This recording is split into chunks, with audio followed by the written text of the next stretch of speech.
अस्सलामुअलैकुम।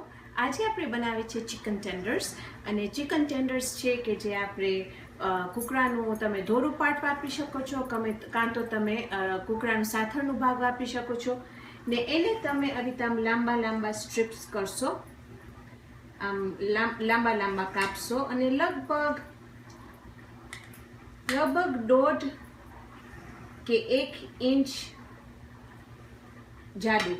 પછી આપણે એમાં અહીંયા છે મારી પાસે 1 કપ ધોરું લોટ, અહીંયા છે લગભગ 2 પાઉન્ડ મારી પાસે ચિકન જેને હું કાપી લીધી છું।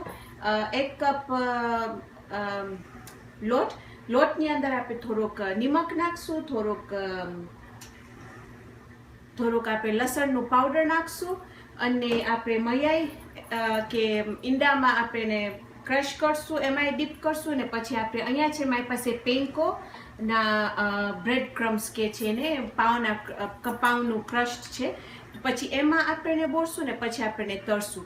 આમાં અડધા આપણે તળશું ને અડધા આપણે ઓવનમાં નાખશું। મને બતાવ્યું છે તમને કે કેવું લાગે છે એનું ડિફરન્સ, જે ઓવનમાં કરેલું જે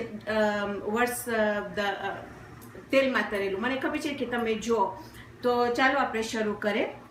હવે અહીંયા જે મારું કુકરું છે એમાં હું 1 ચમચી લસણ ને આદું નાખી છું તાજું, એમાં અડધી ચમચી નિમક, એમાં અડધી ચમચી મરી, કાળી મરી અને 3/4 ટીસ્પૂન એમાં લેમન પેપર નાખી છું જે છે આ।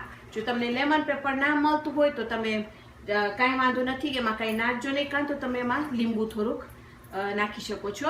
હવે જે અહીંયા આપણા પાસે ધોરું લોટ છે એની અંદર આપણે થોડુંક નિમક છાંટશું કે સૂપ આપણું ફાઇન રીતે અંદરથી બારે બધું ફાઇન રીતે એનું ફ્લેવર હોય।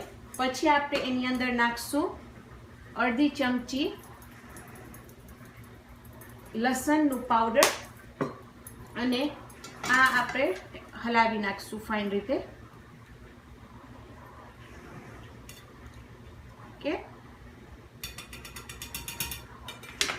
આની અંદર આપણે મયાઈને ફોડશું।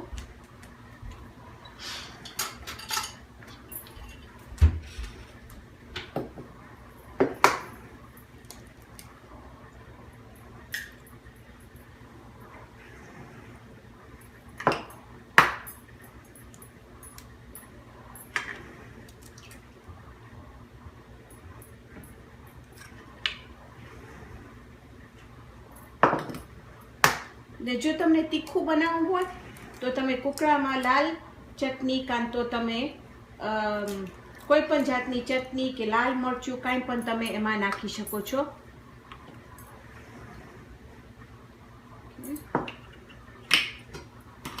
પેન્કો બ્રેડ ક્રમ્સમાં આપણે પાછું નાખશું થોડુંક નિમક,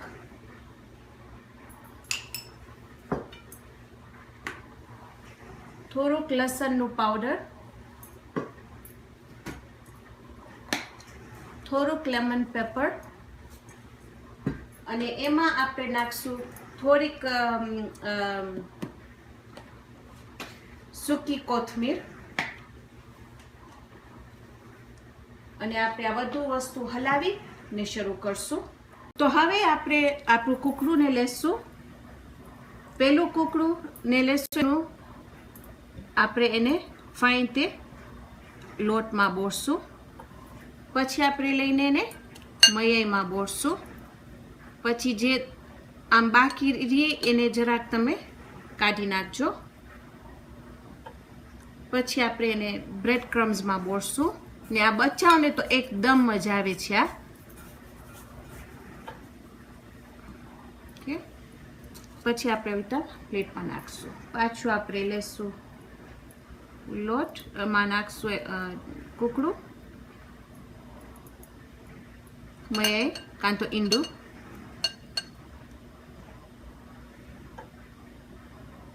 અને આપણું પાઉંનું મિક્સચર। ઓકે, હવે આપણે જોશું કે આપણું તેલ તૈયાર છે કે નહીં। તો જોશું તો આપણું તેલ તૈયાર છે।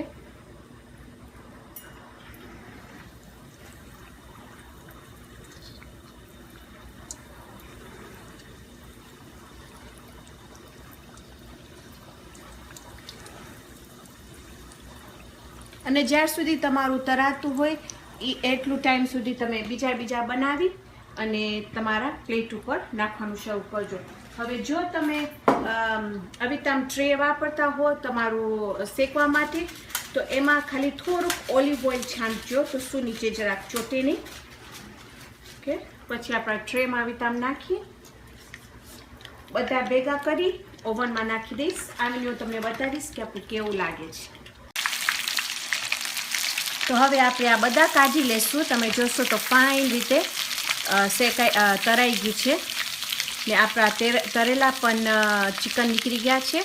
તો હું આ બધા કાઢીને તમને બતાવીશ કે અંદર ચિકન ટેન્ડર્સ જે થઈ ગયા છે, ચિકન સ્ટ્રીપ્સ. અને મને તમને બતાવું છે આ છે જે આપણે તળ્યા તેલમાં, આ છે જે આપણે નાખ્યા ઓવનમાં ને આને 30 મિનિટ લાગી. તો તમે જોશો કે એમાં કાફી ડિફરન્સ છે. હું તમને ચાખીને બતાવીશ કે કેવું લાગે છે. ને હું આજે એને ફ્રેન્ચ ફ્રાઈઝ સાથે સર્વ કરીશ. ઓકે, તો આ છે આપણે પહેલાં કાપશું. તમે જોશો કે અંદર બરાબર ધોરું છે એટલે આપણું ચિકન ફાઇન તે પાકી ગયું છે. પછી આપણે લેશું ને તમે જોશો તો આપણું આ પણ થઈ ગયું છે. હવે હું તમને ચાખીને કહીશ.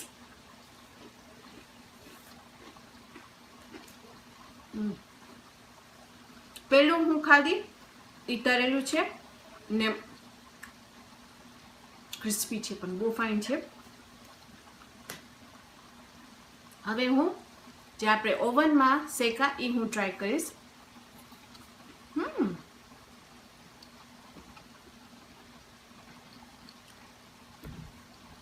એકદમ ફાઇન છે ને હું જરાક સરપ્રાઈઝ છું અહીંયા, કારણ કે મને એમ થતું હતું કે જરાય આપણને મને મજા નહીં આવે. તો સાચે આઈ એમ રિયલી સરપ્રાઈઝ, કારણ કે જો મને ખાસ આપણું સેહતનું જોવું હોય ને મને ફેમિલી માટે હવેથી હું ખાલી એટલું જ આપણું ડિફરન્સ છે કે આમાં સફેદી છે ને આ મોર બ્રાઉન છે. હવે જો આ હું વધારે રાખી હોત ઓવનમાં તો વધારે પાકી ગયું હોત ને આપણું ચિકન કઠણ થઈ ગયું હોત. પણ એકદમ સરસ છે. તો ઇન્શાલ્લાહ તમે પ્લીઝ આ વસ્તુ ટ્રાય કરજો અને મને કહેજો કે કેવું લાગે છે. તો આજે આપણે બનાવ્યા છે ચિકન ટેન્ડર્સ. ઇન્શાલ્લાહ આવતી વખતે આપણે બીજી જબરદસ્ત રેસિપી બનાવશું. તો ત્યાર સુધી ખુદા હાફિઝ.